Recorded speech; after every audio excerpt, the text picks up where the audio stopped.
pense que c'est cool de la refaire maintenant que t'as un peu plus à l'aise. Je suis chill, quoi. Voilà, Pas du tout.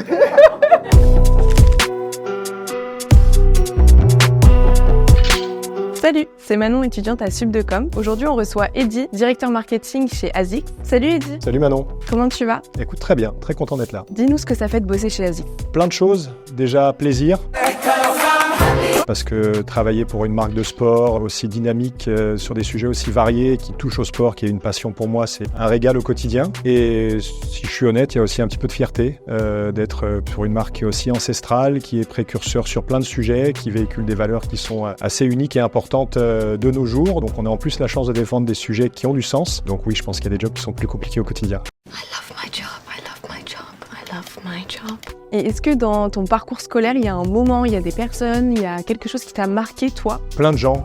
J'ai de la chance d'avoir été accompagné de plein de façons différentes. Moi, j'ai un parcours un peu particulier. Je suis parti en Amérique du Nord en université dans le cadre d'un double projet sport, hockey sur glace, qui est le sport que j'ai pratiqué longtemps, et études évidemment. Et donc en menant les deux de front, évidemment que j'ai pris de l'un pour répercuter chez l'autre, et je pense vraiment que le sport a eu un grand rôle dans la façon dont je me suis constitué. J'ai notamment eu un coach en tête qui m'a appris les bienfaits de la préparation, du travail en amont d'une échéance, d'un match, d'un championnat, et voilà, c'est des choses que j'ai moi ensuite transférées dans ma vie d'étudiant et maintenant dans ma vie de professionnel, en me disant que chaque grande échéance, plus on passe de temps à la préparer, plus la préparation est minutieuse et calculée et millimétrée, et plus en fait on s'enlève de pression, et plus l'événement se passe bien par la suite, voire même peut avoir l'air facile finalement.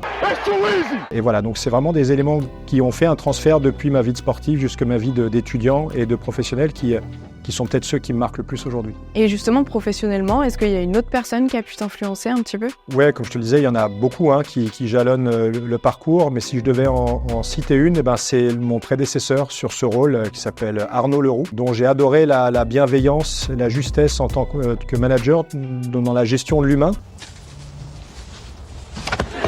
Voilà, en plus de m'apporter professionnellement plein de choses, mais j'ai vraiment essayé de m'inspirer de cette façon de gérer les gens, les équipes, de les mettre dans des conditions d'être les plus performants parce que les plus à l'aise possible. Et voilà, ça m'a beaucoup marqué. Je pense souvent à lui et sa façon de gérer ces sujets-là. Donc j'ai mon passé de sportif, d'étudiant et aussi de quelques éléments professionnels comme ça qui font que je suis aujourd'hui, je pense, une synthèse un peu de toutes ces choses-là. C'est hyper intéressant en tout cas. Est-ce que tu aurais des conseils, enfin un ou des conseils à donner, par exemple à moi, tu vois, qui suis encore étudiante, qui souhaite devenir me lancer dans le monde de la communication demain? Je pense que ce qui est hyper important, c'est d'être authentique, en accord avec soi-même, et aussi d'être empathique, c'est-à-dire d'être capable de comprendre ce que les autres ont envie d'entendre, ce qui va les toucher quand on conçoit des campagnes de communication. Merci Eddy pour cette interview. Merci beaucoup Manon, c'était très plaisant. C'était super enrichissant pour moi. Si vous avez des questions sur les formations et un peu sur le parcours alternant de Sub de Com, n'hésitez pas à aller voir nos réseaux sociaux. Et moi je vous dis à bientôt. Salut.